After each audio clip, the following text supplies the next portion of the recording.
সুমি রায়কে রোস্ট করো, সুমি রায়কে রোস্ট করো।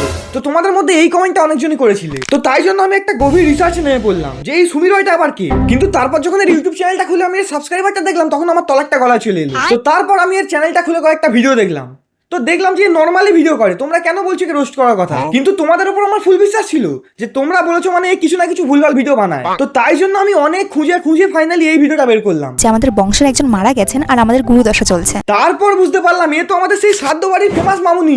শুধু আমি এর নামটা জানতাম না যে এর নাম সুমি রয়। তো চলো সেই শ্রাদ্ধ বাড়ির ব্লগটা আরেকবার রিভিশন দিয়ে দিই। আমি কিন্তু বলেইছিলাম যে আমাদের বংশের একজন মারা গেছেন আর আমাদের গুরুদশা চলছে। ভাই সেই নস্টালজিয়া ফিল হয়ে গেল।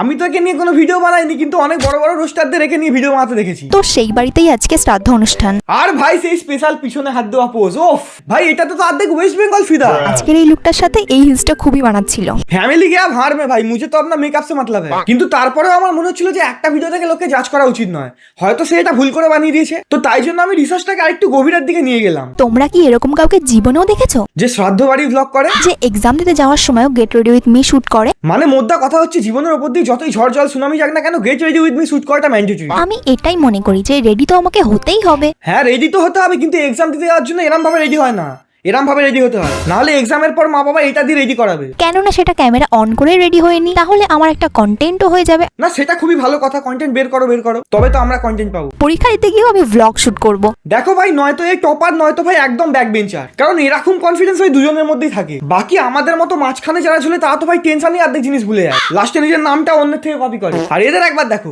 এক্সাম দিতে যাবে বলে গেট রেডি উইথ মি হচ্ছে। वो अलग ही लेवल का बंदा था।